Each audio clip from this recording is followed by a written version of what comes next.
Now, Governor of Jigawa State, Mohammed Badaru Abubakar, has submitted the report of the All Progressives Congress Ekiti State Governorship primary election. Governor Badaru is the chairman of the 7-member APC committee that conducted the direct primary election. Speaking to journalists on the outcome of the primary election, he said the committee submitted the results sheets and reports where elections were conducted in 166 wards and 11 wards where elections were disrupted and cancelled. He called on aggrieved aspirants to support the party and the candidate for the forthcoming governorship election in Ekiti State. Let's talk this through by speaking with the Executive Chairman, Logical Communications Limited, Biodun Ajiboye, who is joining me in the studio. Thank you very kindly for joining us on TVC News. Thank you very much. So there have been a lot of allegations following the Ekiti primary elections. Both parties, leading parties, APC and PDP. But let's talk about the party that you belong to, which is the APC. That's right. What did you make of the outcome of the election, primary election precisely? Well, I have followed the development keenly, and I have seen that we do not expect any better. First of all, the governor took charge of the process to the extent that the process from the beginning to the end, was properly superintended by the governor Of Jigawa State? No, the governor of the state. The governor of the state, yes. Yes, he took charge.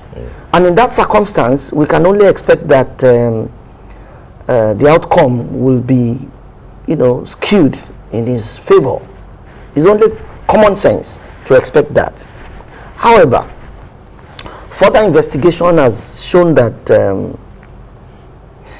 other contestants probably may not have been practically as ready as they ought to have been, because I spoke to one of them, two of them. I have about 2 or 3 of them that are very close to me, and I spoke to the people on the camp of Fayemi, the governor, and I tried to balance, and I found out that it couldn't have been other way, because one, when Governor Badaru asked them, when they complained and protested about the number of agents and representatives being supplied by the governor's aides, or being supplied by the governor, are mainly governor's aides. The Governor Badaru gave a chance for them to bring 20 names each. I understand that not all of them were able to submit those 20 names completely, which is a product of probably short time and all of that. But the fact remains that they were forced to now use the names they had ready, which is the names they allege was, were orchestrated by the governor's people, which is, so the only person among the aspirant, as I see it, that had, a bit of resistance was the one that they didn't vote in his words. So I reason that if all the other contestants had that kind of strength and people refused to vote, a protest would have been better registered. Well, so does that justify the fact that, or how do you respond to the fact that, or do I say a fact, but then to the allegations that some of these aggrieved aspirants, they said that the election results was already pre-written by, quote unquote, those who are saying to the affairs of the election, and that some of the electorate, some of those who voted were already people who had openly endorsed the candidacy of the person who emerged a winner. It's the same thing we are saying, you and I. Fayemi is the sitting governor, is the chairman of Governors Forum. The person that has come to superintend the election is a governor. So it is only reasonable on one side to expect favors to go to Fayemi's direction. You mean the emergence of the winner is based on the sentiment of the governor? The fact that the governor supported that election was properly orchestrated. But are you not worried that this... But what I am worried about, which is principal, is the fact that Imagine all the other aspirants, if their followers refuse to go to vote, as we didn't have voting in 11 wards. Right. Imagine we didn't have voting in about 50 or 60 wards. What would have happened? Right. Then that would have discredited that election. Truly, out of the 177 Yes. votes, we had voting. So if 166. all the 7 aspirants Right. were very much on ground and voting didn't take place in their domain, what would have happened? So the fact So that it would have discredited the process better, which is the issue. the fact that you have aggrieved members in your party as a result of the primary election, and they say they are going to contest this, to whatever level. One of them already said he's already in court. Like maybe he's going to court or he's already in court. But the thing is, are you not worried that this might affect the overall election when it comes to the June 18th governorship election in the state? Well, there are several modalities for reconciling crisis in the party. The first is personal.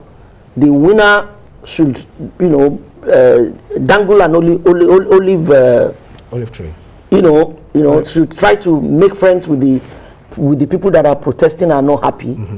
The second thing is internal mechanism of the party itself. Right. And the third is probably which is the last result, is court. So it depends on how they want to go about it. But I foresee that there will be protest votes here and there. Those aspirants that are aggrieved now will come together and try to dislodge, But the truth of the matter is that the south of Ekiti is clamoring for governor, right? So if there's somebody in the south who could do well, right, that person will be the bride to beat. Well, before I let you go, I want you to react to the fact that a lot of endorsements have really been coming out to presidential aspirants, Asiwaju Bola Ahmed Tinubu, from the north, south, and so many other places. But we've got some who are saying, no, he's not the right man for the job. So what would you say to that? What is that striking features that you can say about the presidential aspirant in person of Asiwaju? Well, out of everybody I've seen that have come out, there is none of them that can beat Asiwaju's records. Asiwaju is dominant in the area of political interest in this country today. Everyone I've seen, and nobody in the APC will say Asiwaju is not deserving or is not fit or is not qualified. Nobody in the APC can say that. Asiwaju's political strength nobody in the APC can match it, apart from Buhari, the government, the president. Nobody in the APC, entire APC, can match Asiwaju's pedigree, political dominance, formidability, readiness, access, knowledge, experience. None of them can match it. Nobody in the APC. I challenge anybody to come out and say this person or this person. Well, I wish we can actually talk about this, for long, but then we are actually out of time because of the news. Let me say thank you for coming, the Executive Chairman, Logical Communications Limited, Biodun Ajiboye. Thank you. My pleasure to be here too.